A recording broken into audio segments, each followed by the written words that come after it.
Fujimori Iguchi y otros 39 coacusados. Los delitos son varios, voy a mencionar algunos de ellos: organización criminal, lavado de activos, obstrucción a la justicia, falsa declaración en procedimiento administrativo. La acusación se formaliza hoy, 11 de marzo, a 30 días exactos de llevarse a cabo nuestro proceso electoral. Se trata de una acusada que es candidata, como todos saben, a la presidencia de la República.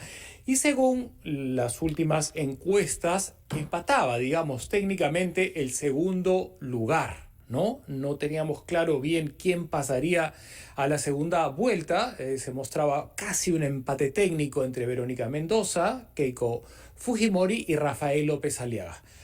Hoy, a 30 días de estas elecciones, se conoce esta decisión del fiscal de la Nación e inmediatamente la candidata coge el tema, ¿no? Y obvio, lo politiza, ¿no? Ella se autodenomina como una perseguida política, contesta en su Twitter al fiscal y dice que nada va a impedir que ella continúe con su proceso electoral, y en la cuenta de la candidata obviamente hay una foto gigantesca como si esto la favoreciese. Vamos a hablar con un analista político que siempre está con nosotros y le agradecemos desde ya su compañía. Él es director del Grupo Fides y un reconocido analista político. Jeffrey Ranciski está con nosotros. Jeffrey, buenas tardes, gracias por acompañarnos.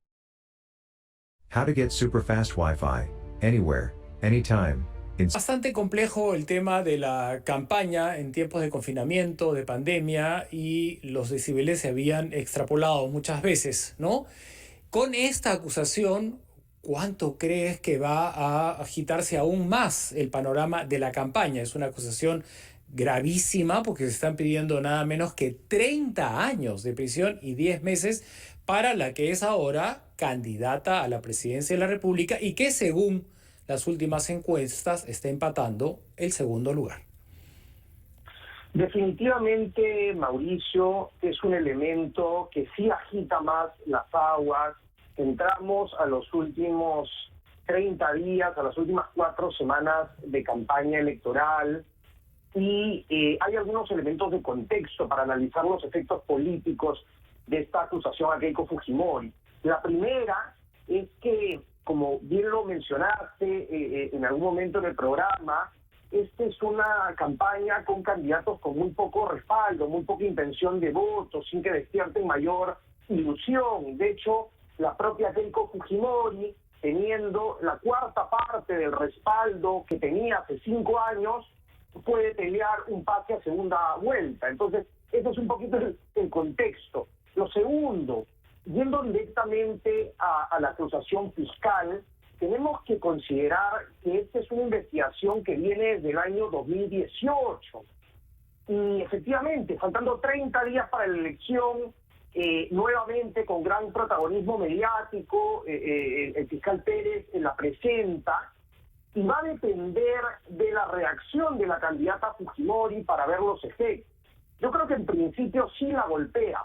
Y la golpea porque nuevamente coloca en el imaginario colectivo el tema de delincuencia, de corrupción, de cárcel alrededor de su candidatura.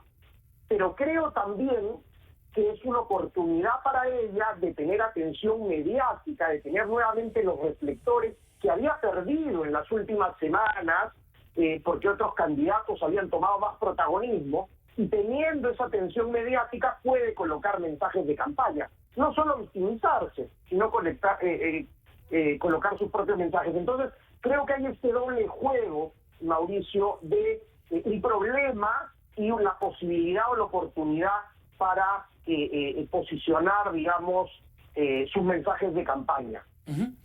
¿Tienes esta lectura que en las últimas semanas quienes se manifestaron, dijeron cosas concretas, específicas, han subido significativamente? Nos guste o no lo que ellos digan, pero dijeron cosas como Lescano y Rafael López Aliaga. Pueden ser discursos con los que el elector esté en desacuerdo, pero finalmente decir cosas a estas alturas, ¿no? Parece, no sé si estás de acuerdo, que les ha resultado, ¿no?, ascendente en cuanto a adhesiones. Hay un 21% de electores que todavía no han decidido por quién votar. 21% te puede definir la elección.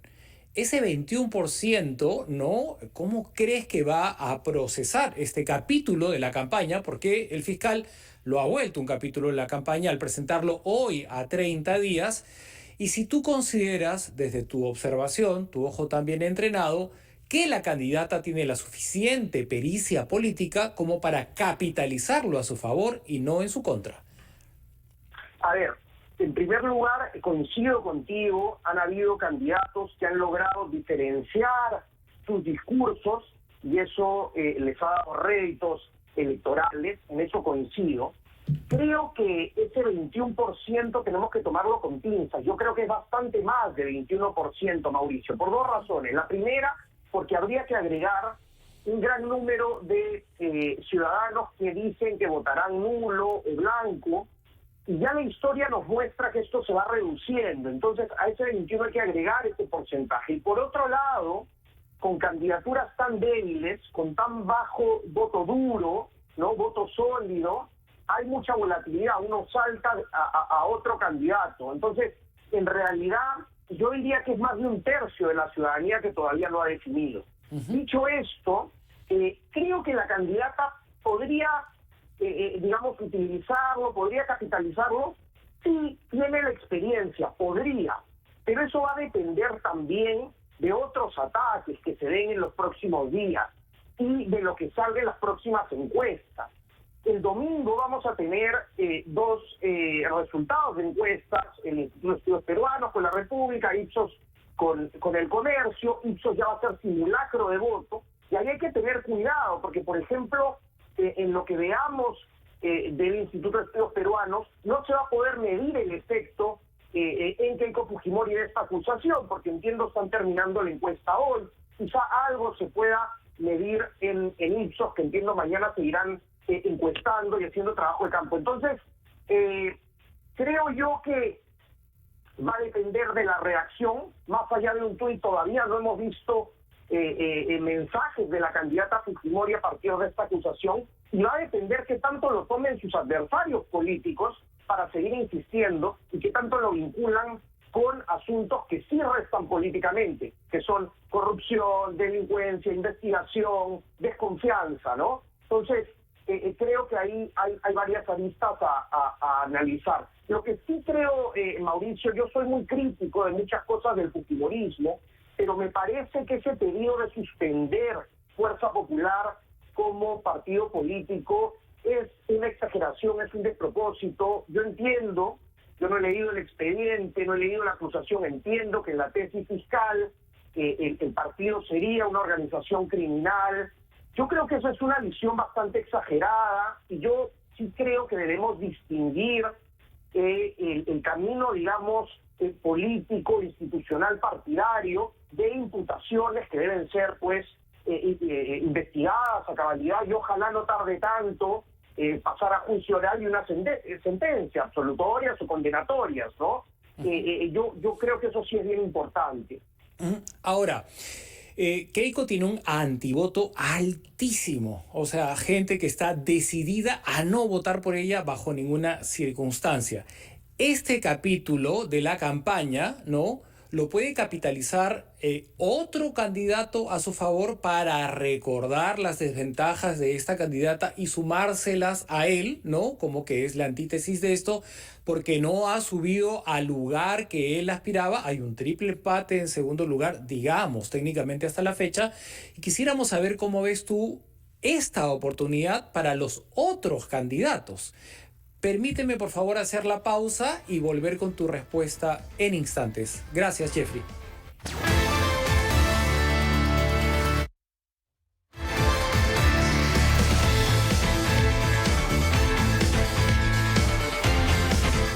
Gracias por estar con nosotros en la rotativa del aire. Estamos conversando con el director del grupo Fides y analista político, Jeffrey Radzinski, sobre la acusación que ya formalizó hoy el fiscal José Domingo Pérez por varios delitos contra la candidata Keiko Fujimori Iguchi.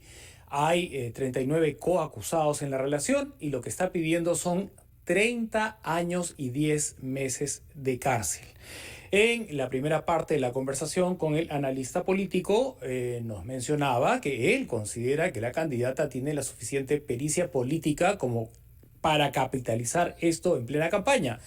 Y ella no ha tardado en publicar en su cuenta de Twitter el siguiente texto. Por más que un fiscal quiera ahora meterse en la recta final de la primera vuelta, yo seguiré enfrentando esta persecución y avanzando con energía para que juntos podamos superar esta emergencia sanitaria y económica. Y le habíamos dejado la pregunta pendiente a Jeffrey que esta situación de hoy, ¿no?, tan mediática, tan expuesta, ¿cómo podrían capitalizarla otros candidatos a su favor, ¿no? Y ahí justo vino la pausa, pero tenemos la reflexión de él. Jeffrey, te escuchamos. Sí, creo que un candidato que podría aprovecharlo es López Aliaga, por dos razones. La primera, porque hay una suerte de vasos comunicantes entre los electores de Fujimori y de López Aliaga. ¿A qué me refiero? La mayoría de votantes de López Aliaga, yo apostaría que son exvotantes fujimoristas, no solo por el perfil conservador, sino por una serie de posturas y propuestas y por una serie de cuadros de sus propios candidatos. Entonces, ahí tienes a un candidato que podría aprovecharlo, es decir, podría capitalizar, pero para eso tendría que treparse a la crítica, es decir, eso no va a ser automático. Tendría que, a partir de esa acusación, criticar a la candidata Fujimori y ahí, así como Fujimori ha perdido votos que se han ido a López Aliaga, hay un ida y vuelta y podría perder más o podrían volver. Y lo segundo, que no está tan identificado en un candidato en particular, porque no hay tantos vasos comunicantes, pero que es importante, es quién va a levantar la bandera anticorrupción. Porque en buena cuenta la gente no analiza si es por el delito de lavado de activos o obstrucción de la justicia. Lo que ve es un proceso penal, temas de delincuencia, de corrupción, ¿no? En el imaginario colectivo, robo. Entonces, ¿eso quién lo capitaliza? Todavía no hay un candidato que tenga la gran bandera anticorrupción. Y eso sí es rentable políticamente, ¿no? Entonces, creo que ahí hay dos espacios.